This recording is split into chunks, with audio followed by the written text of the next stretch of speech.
বিসমিল্লাহির রহমানির রহিম। আসসালামু আলাইকুম। তোমাদেরকে অনেক শুভেচ্ছা পিএমআই ইউনিভার্সিটির পক্ষ থেকে। আলহামদুলিল্লাহ, আমরা সরলরেখার ধারাবাহিক ক্লাস শুরু করেছি। সেখানে আমাদের 3.A এর চ্যাপ্টার শেষ হয়েছে। 3.B এরও আমরা কয়েকটা থিওরেম করেছি। আজকে আমরা নতুন আর একটা থিওরেম নিয়ে আসছি, যেটা হলো কোনো ত্রিভুজের বাহুগুলোর মধ্যবিন্দুর স্থানাঙ্ক দেয়া আছে। আমরা সেই ত্রিভুজের শীর্ষবিন্দুগুলোর স্থানাঙ্ক নির্ণয় করতে চাই। তো আমরা থিওরেমটার একটা শিরোনাম লিখি। কোনো ত্রিভুজের বাহু সমূহের মধ্য বিন্দু প্রদত্ত, প্রদত্ত মানে দেওয়া আছে। শীর্ষবিন্দু সমূহের মান নির্ণয় বা শীর্ষ বিন্দুর স্থানাঙ্ক নির্ণয়।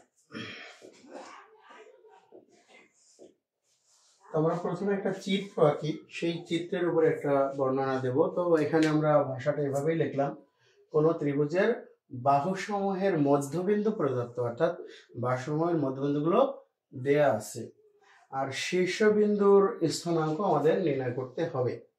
তো এখানে আমরা একটা ত্রিভুজ অঙ্কন করে নিই আমাদের নিজেদের মতো।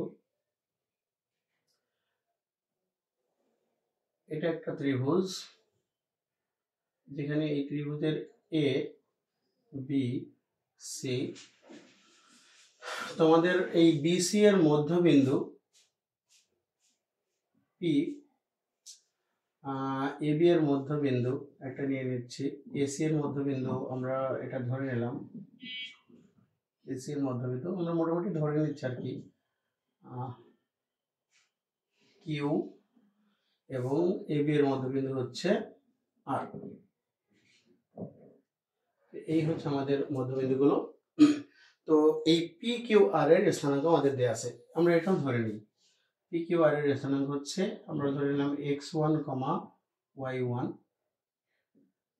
এটা x2, y2, আর এটা x3, y3। মোটামুটি আমাদের এই বিন্দুগুলোর স্থানাঙ্ক দেওয়া আছে। অর্থাৎ একটা ত্রিভুজ এবিসি, তার বাহুগুলোর মধ্যবিন্দু চিত্রে দেখা যাচ্ছে, এগুলোর স্থানাঙ্ক আমাদের দেওয়া আছে। আমাদের নির্ণয় করতে হবে শীর্ষবিন্দুগুলোর স্থানাঙ্ক, অর্থাৎ এ বি সি এর স্থানাঙ্ক আমাদের নির্ণয় করতে হবে। তো সর্বপ্রথম আমরা শীর্ষবিন্দুগুলোর স্থানাঙ্ক ধরে নিচ্ছি। শীর্ষবিন্দুগুলোর স্থানাঙ্ক আমরা ধরে নেব। তাহলে এটা হচ্ছে, আমরা ধরলাম আলফা 1, বেটা 1, এটা হচ্ছে আলফা 2, বেটা 2, আর এটা হচ্ছে আলফা 3, বেটা 3। এই হচ্ছে আমাদের মোটামুটি আমরা পেয়ে গেলাম। তো এখানে আমরা যে কাজটা করব সেটা হলো, প্রথমে আমরা এ এবং বি এর মধ্যবিন্দু নির্ণয় করছি। আমরা একটা করি, বাকিগুলো অনুরূপভাবে লেখা যায় কিনা দেখা যাবে। তাহলে আমরা যেহেতু এখানে লিখছি, তো একটু বর্ণনাটা লিখতে চাচ্ছি খুবই সংক্ষেপে। ত্রিভুজ এ বি সি এ, আমরা ধরি ত্রিভুজ A B C A alpha বেটা, আলফা 1, বেটা 1, বি আলফা 2, বেটা 2, সি আলফা 3, বেটা 3। আচ্ছা, এগুলো হচ্ছে আমাদের শীর্ষবিন্দুর স্থানাঙ্ক। এবং আমরা এটাও লিখে দিচ্ছি, বিসি, এসি, এবি এর মধ্যবিন্দু যথাক্রমে পি এর ক্ষেত্রে লেখা আছে x1, y1, কিউ, এস এর মধ্যবিন্দু কিউ হচ্ছে x2, y2। 2 এবং আর হলো x3, y3। যেখানে অঙ্ক করার সময় যদি এই ধরনের ম্যাথমেটিক্স আসে তাহলে আমাদের এই PQR এর স্থানাঙ্ক দেয়া আছে, অর্থাৎ সাংখ্যিক কোনো মান আছে। তো আমরা এখানে প্রথমে লিখছি যে এ বি এর মধ্যবিন্দু, এ বি এর মধ্যবিন্দু, আমরা মধ্যবিন্দুর যে সূত্রটা জানি সেই অনুযায়ী প্রথমে মধ্যবিন্দু নির্ণয় করে নেব। এ বি এর মধ্যবিন্দু 8 লিখলাম। তো আমরা এ এবং বি এর ক্ষেত্রে নির্ণয় করছি α1 প্লাস α2 বাই 2, β1 প্লাস β2 বাই 2।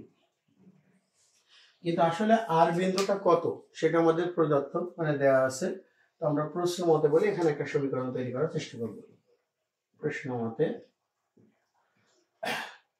আমাদের হয়ে যাবে α1 প্লাস α2 বাই 2 সমান x3। তাহলে অতএব α1 প্লাস α2 সমান 2x3, এটা ইকুয়েশন নাম্বার 1। এবং আমরা কোটি সাহায্য করতেছি আবার β1 প্লাস β2 বাই 2 সমান y3। ফাইনালি β1 প্লাস β2 সমান 2y3, এটা হচ্ছে আমাদের ইকুয়েশন নাম্বার 2। তো আমরা এ এবং বি এর মধ্যবিন্দুর ক্ষেত্রে এই কাজটা করে দেখাইলাম, বাকি এসি এবং বিসি এর মধ্যবিন্দুর ক্ষেত্রে এই কাজটা আমরা করে দেখাইতে চাই না, অনুরূপে একবারে লিখে দিতে যাচ্ছি। তো যারা বুঝতে পারবে তারা তো মানে তাদের তো কোনো সমস্যা হবে না, যারা বুঝতে পারবে না তোমরা তারা এইভাবে লাইন বাই লাইন করে দেখবে। হ্যাঁ, তো আমরা লিখে দিলাম অনুরূপে। অনুরূপে তাহলে যদি অনুরূপে আমরা করি α1 প্লাস α3, α1 প্লাস α3 সেটা নিশ্চয়ই 2x2 এর সমান হবে। α1 প্লাস α3 2x2, এর ইকুয়েশন নাম্বার আমাদের হয়ে যাবে 3। আর β1 প্লাস β3 সেটা অবশ্যই 2y2 এর সমান হবে। অতএব β1 প্লাস β3 2y2, এটা হচ্ছে ইকুয়েশন নাম্বার 4। এবং আরো একটা সাইড আমরা করে ফেলতে পারবো, সেটা হচ্ছে বিসি এর ক্ষেত্রে α2 প্লাস α3 ইকুয়াল টু x1, এটা আমাদের 5 নম্বর সমীকরণ আই থিঙ্ক। ওকে, অতএব β2 প্লাস β3 সমান 2y1, এই হচ্ছে আমাদের 6টা সমীকরণ। তো আমরা এই সমীকরণগুলো থেকে এখন কাজটা করার চেষ্টা করব। তো আমি প্রথমে এই ভুজগুলো সমীকরণ নিয়ে একটা ক্যালকুলেশন করার চেষ্টা করতেছি। আমি এখানে লিখতেছি যে এই সবগুলোর যোগফল, এই সবগুলোর যোগফল।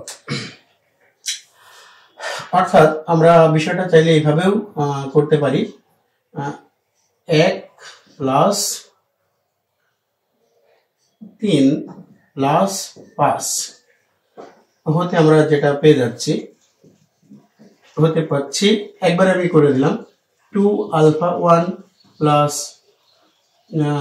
α2 প্লাস α3 ইকুয়াল এখানেও 2x1 plus x2 plus x3, এটা আমরা একবারে যোগ করে দিলাম। দুই দিক থেকে আমরা 2 সরাই দিতে পারছি, সরাই দিলে আমাদের হয়ে যাচ্ছে α1 plus α2 plus α3 equal x1 plus x2 plus x3। তো এই হচ্ছে আমাদের এটা সমীকরণ নাম্বার 7। এখন আমরা আস্তে আস্তে কাজ শেষ করার চেষ্টা করব। আমি প্রথমেই 7 নম্বর সমীকরণ থেকে, এই 7 নম্বর সমীকরণ থেকে 1 নম্বর সমীকরণ বিয়োগ করার চেষ্টা করতেছি। 7 নম্বর সমীকরণ থেকে 1 নম্বর সমীকরণ বিয়োগ করার চেষ্টা করতেছি। তো এখানে লিখতেছি যে 7 নম্বর সমীকরণ মাইনাস 1 নম্বর সমীকরণ হতে পাই। এবং আমরা 7 নম্বর সমীকরণ থেকে 1 নম্বর সমীকরণ বাদ দিলে দেখব আলফা 1 এবং আলফা 2 এটা আমাদের কেটে যাবে। আমরা লিখলাম যে তাহলে আমাদের এখান থেকে থাকছে আলফা 3 ইকুয়াল, এখান থেকে যদি আমরা বিয়োগ করার চেষ্টা করি তাহলে x এখানে আমাদের আছে x3, তো এখান থেকে x3 একটা আছে, এখানে x3 দুইটা আছে, বিয়োগ করলে আমাদের ফাইনাল ক্যালকুলেশনটা এরকম আসবে x1 plus x2 minus x3। এটা হচ্ছে আমাদের আলফা 3 এর মান। এটা হচ্ছে একটা চলে আসলো। আমরা এখানে একটু বেটার জন্য ক্যালকুলেশন বা কোটির জন্য ক্যালকুলেশন করে নেব। সেটা হচ্ছে আমি প্রথমে এইগুলো সব যোগ করতেছি, যে ইকুয়েশন 2 প্লাস 4 প্লাস 6 হতে পাই, সেটা হচ্ছে এখানেও আমরা ওইভাবে পেয়ে যাব 2 বেটা 1 বেটা 2 প্লাস বেটা 3, এদিক থেকেও আমরা পেয়ে যাব 2 x y1, এগুলো y এর উপাত্ত, y1 plus y2 plus y3।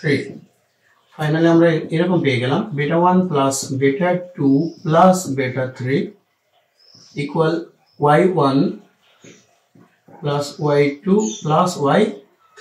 এটা হচ্ছে আমাদের ইকুয়েশন নাম্বার 8 আই থিঙ্ক। হ্যাঁ, এদিকে 7 ছিল, এদিকে এটা আমাদের 8 হয়ে গেল ইকুয়েশন নাম্বার।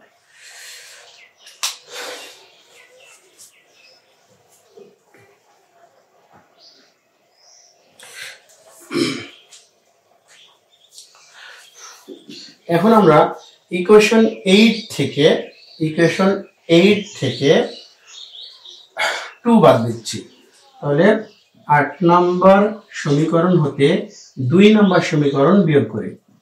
আমরা এইভাবেই একটু লিখে দিলাম। এখানে বেটা 1 আর বেটা 2 ছিল, বিয়োগ করলে এদিক থেকে বেটা 3 থেকে যাবে আমাদের, আমরা দেখতে পাচ্ছি বেটা 3 ইকুয়াল, যদি আমরা এখানে এদিকের হিসাবটা করি, এখানে 2y3 ছিল, 2y3 ক্যালকুলেশন করলে আমাদের এই y3 একটা বিয়োগ হয়ে যাবে, মাইনাস অবস্থায় আরো একটা থেকে যাবে, তাহলে y1 plus y2 minus y3। এই হচ্ছে আমাদের আলফা 3 এবং বেটা 3 নির্ণয় হয়েছে। আলফা 3 এবং বেটা 3 নির্ণয় হওয়া মানে আমাদের সি বিন্দুর স্থানাঙ্ক নির্ণয় হওয়া। তো আমরা একটু আর করতে চাচ্ছি না, একটু বুঝে নেব, বুঝে নেওয়ার পরে বিষয়টা আমরা অনুরূপে বা একবারে লিখে দেওয়ার চেষ্টা করব। এখানে আমাদের এই সি বিন্দুর স্থানাঙ্কের ক্ষেত্রে কিভাবে ক্যালকুলেশনটা হলো আমরা সেটা একটু দেখব।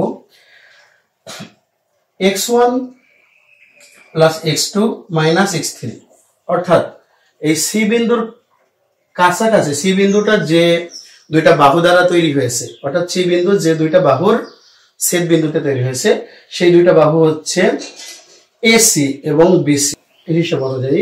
তাহলে এখানে এসি এর মধ্যবিন্দু কিউ, বিসি এর মধ্যবিন্দু পি, এই দুই সরলরেখার মধ্যবিন্দু, অর্থাৎ যে দুইটা সরলরেখা দ্বারা সি বিন্দু উৎপন্ন হলো, যে দুইটা সরলরেখা ছেদ বিন্দু দ্বারা সি বিন্দু উৎপন্ন হলো, সেই সরলরেখা দুইটার মধ্যবিন্দুর ভুজের যোগফল, অর্থাৎ x1 y1, এই যে এই দুইটার ভুজের যোগফল x1 y1। এবং যে সরলরেখাটা সি বিন্দুর বিপরীতে রয়েছে, অর্থাৎ এটা যদি সি বিন্দু হয় তার বিপরীত বাহু হচ্ছে এবি, যার মধ্যবিন্দু x3 y3। তো যে সরলরেখাটা সি বিন্দুর বিপরীতে রয়েছে তার মধ্যবিন্দুর উপাত্তটা হচ্ছে বিয়োগ, অর্থাৎ যে সরলরেখাটা সি বিন্দুর কাছাকাছি রয়েছে, আমরা একটু সহজ ভাষায় দেখে নিই, যে সরলরেখা দুইটা সি বিন্দুর কাছাকাছি রয়েছে তাদের ভুজ দুইটার যোগফল মাইনাস যেটা বিপরীতে রয়েছে তার ভুজের বিয়োগফল। সো এখানে সেভাবে আসছে x1 plus x2 minus x3। কোটির ক্ষেত্রেও তাই, যে সরলরেখাটা সি বিন্দুর মানে যে বিন্দু দুইটা সি বিন্দুর কাছাকাছি আছে তাদের দুইটার যোগফল, আর যেটা দূরে আছে অর্থাৎ বিপরীতে আছে তাদের বিয়োগফল। তো আমরা এই সি বিন্দুর স্থানাঙ্কটা দেখলাম, এ বিন্দুর স্থানাঙ্ক, বি বিন্দুর স্থানাঙ্ক, এইগুলো আমরা ওইভাবে নির্ণয় করে দেখতে চাই না, অনুরূপে বলে দিচ্ছি, বা আমি একবার এখানে একটু লিখে দেওয়ার চেষ্টা করছি। অতএব এ বিন্দুটা আমাদের হওয়ার কথা। আমরা একটু যেটা শিখলাম সেইভাবেই করব। এই বিন্দুটার ক্ষেত্রে আমাদের হবে x3 প্লাস x2, অর্থাৎ x2 plus x3 minus x1, x3 plus আমরা 2টা আগে লিখি, x2 plus x3 minus x1। এটা হলো ভুজ। কোটির ক্ষেত্রেও তাই, y2 plus y3 minus y1। So এখানে কিন্তু এ বিন্দুর জন্য x2 plus x3 minus x1 এইটা আমাদের মুখস্থ করার প্রয়োজন নাই, ঠিক আছে? আমাদের এখানে মেকানিজমটা বুঝে রাখার বিষয় যে যে দুইটা কাছে আছে এই বিন্দুর সেই দুইটার যোগফল আর যে বিন্দুটা বিপরীত পাশে আছে সেটার বিয়োগফল, সেটা তাহলে ওইভাবে আমরা যদি এখানে বি বিন্দুর স্থানাঙ্কটাও নির্ণয় করে নিই, বি বিন্দু, তাহলে আমরা একটু দেখে নিই। বি বিন্দুর কাছে আছে এই দুইটা বিন্দু, অর্থাৎ x1 আর x3, তাহলে আমাদের এটা এরকমই হবে x1 plus x3 minus x2, এমনই হওয়া উচিত বি বিন্দুর ক্ষেত্রে। বি বিন্দুর কোটি y1 plus y3 minus y2। আচ্ছা, আর সি বিন্দুটা তো আমরা অলরেডি নির্ণয় করে দেখেছি, যদিও আমরা মেকানিজমটা দেখেছি, কিন্তু ক্যালকুলেশন যখন আমরা করব, এই বিন্দুগুলো যখন আমরা নির্ণয় করব, তখন আমাদের কিন্তু এত বড় একটা ক্যালকুলেশন দেখানো সম্ভব হবে না। আমরা মেকানিজমটা সবসময় মনে রাখবো ওইভাবে, যে দুইটা বিন্দু কাছে আছে সেই দুইটা যোগফল, যেটা বিপরীত পাশে আছে সেটার বিয়োগফল। আমরা সি বিন্দুটাও এখানে লিখে যাই, যদিও সি বিন্দুটা আমরা নির্ণয় করে দেখেছি। x1 plus x2 minus x3, y1 plus y2 minus y3। তো এটা ছিল আমাদের কোন ত্রিভুজের বাহুগুলোর মধ্যবিন্দু যখন দেয়া থাকে তখন সেই ত্রিভুজের শীর্ষবিন্দু নির্ণয় করার সূত্র।